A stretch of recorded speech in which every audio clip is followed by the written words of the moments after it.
If a man is shut up in a house, the transparency of the windows is an essential condition of his seeing the sky. But it would not be prudent to infer that if he walked out of the house, he could not see the sky because there was no longer any glass through which he might see it. Do you see yourself as a single being, as one entity? Take a closer look at your physical makeup, and you will see that you are an accumulation of billions, if not trillions, of particles and cells, all functioning simultaneously and independently to serve the whole. All these cells are you, all living in different regions of the body with their own identities, carrying out their own unique duties. Do you see yourself as a billion different entities of consciousness living together separately? No, I suspect you see yourself as the one, you. That is to say, as the one being. How is it that all these multiple cell forms in our body with their own characteristics carrying out their own duties are only being experienced as I? Or why do we see ourselves as one? Are we not but an accumulation of many? If a single one of your cells had a mouth with conscious awareness, it may argue with your concept of oneness and say how wrong you really are. For I am not my neighboring cell, nor is my neighboring cell me. We are different cells, with different jobs, living different lives. I attend to the kidneys, whilst Bob over there attends to the heart. I have seen Bob in passing, but I know little of his life, his cell family, or the details of his work. How are you to say that we are one? We are not all the same. I may be part of the whole, but I do not see things from the perspective of the whole, of all cells. You retort to this dismissively. How could you understand? You are a single cell and I am the whole. You may be part of me, but my thoughts carry more weight, because I am the epitome of all of you, and I am here to tell you that we, or I, am one. A fair point, perhaps.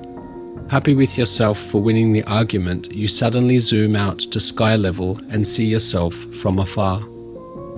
Merely a single human dot within an ocean of billions of other humans, all living in different regions of the world, with their own identities, carrying out their own unique duties.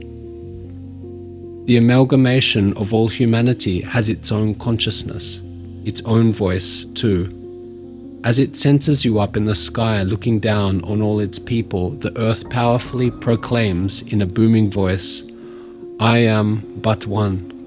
I, the accumulation of all humanity, are but one.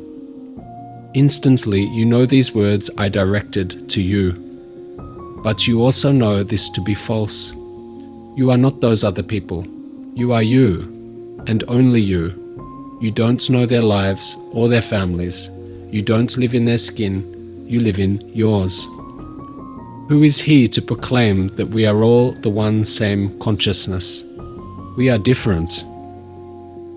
Do you see your existence as all of those billions of different humans living together on the same planet, carrying out different lives? Or do you see yourself as only you? That is, the human consciousness you are currently experiencing within your own skin. This is perhaps not a problem with consciousness, but a problem with language. A problem with human concepts and ideas in our brains. In our brain, we hold the concept of self and the concept of other. We hold the concept of one and the concept of two. What is one? One is not two. One is not zero. One is the in-between value. But then what is two? Well, two is not one, and two is not three. We reference these values based on other values. We learn what something is by comparing it against what it is not. This is why everything we perceive has its own polarity that allows us to distinguish itself. Without the reference point, there is nothing to reference. We hold very strong notions of what is one and what is two, just as what is I and what is you. Yet these distinctions between numbers perhaps fall away beyond the veil of death. These concepts that are all rooted in human thought fall away. We are perhaps trying to grasp at concepts with instruments that are unable to grasp them. How can we understand deeper into what consciousness and life really is?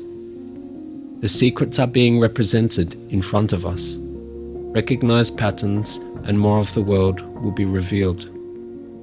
Consider a light globe. There are perhaps as many light globes on Earth as there are people. Each light globe may seem itself to be a single globe, one entity, one light, powering a totally different room to the next light.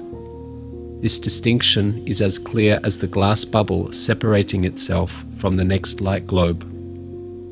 But is it the glass globe itself that is the unit? Or is it the electricity inside? Whilst the globe is its own unit, the electricity inside all of them is essentially the same substance. The same source is powering every globe. They are all housing the one energy. To consider that all globes are separate is to miss what the essence of this energy is. The globe is merely a shell containing the same energy. One globe may differ from the other, but they are all holding energy of the same source, electricity. The electricity inside of the globe is the electricity inside of another globe. And in this sense, we can understand that what is inside of you is inside of me. Our bodies are housing chambers of energy, much like the light globes are housing the energy of electricity. And just as the structure of a light globe will inevitably deteriorate to the point where it can no longer house the electrical energy, so too will our bodies age and become too old and deteriorated to house our energy.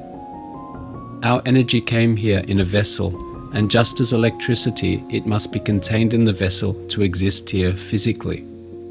Our energy cannot exist in this physical realm without the vessel, for without the vessel, the energy returns to its source, to its natural state. Our natural state is not here, for if it were, we would not need the bodily vessel in order to exist here. We are only here for a time until we go home. But rest assured, this energy is eternal, the soul immortal. The energy sparking the life of your mother and father is the same energy sparking the life of your best friend, your teacher, your neighbor, and yourself.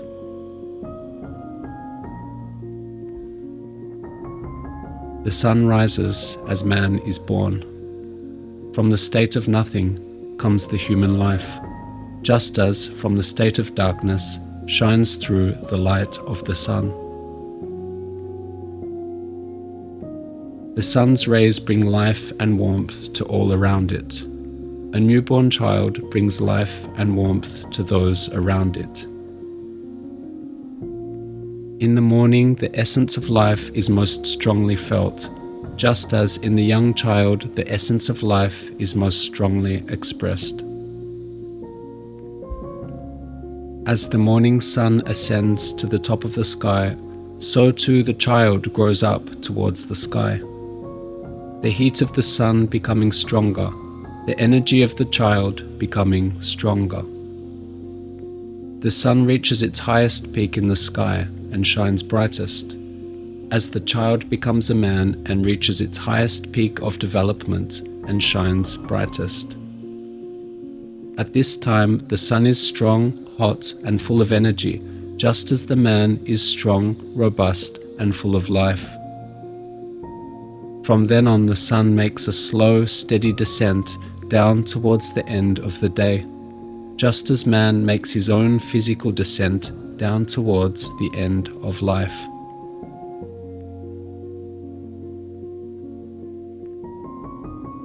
By the time sunset approaches, the energy and intensity of the sun has dramatically dimmed, as has the energy of man.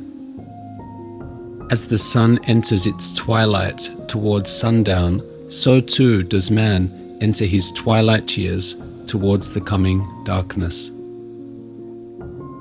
Just as the sun goes down into the night, so too does the man settle into bed for the big sleep of death. The day is over. The man's life is over. The sun is overtaken by the moon, just as life is overtaken by death. Good night.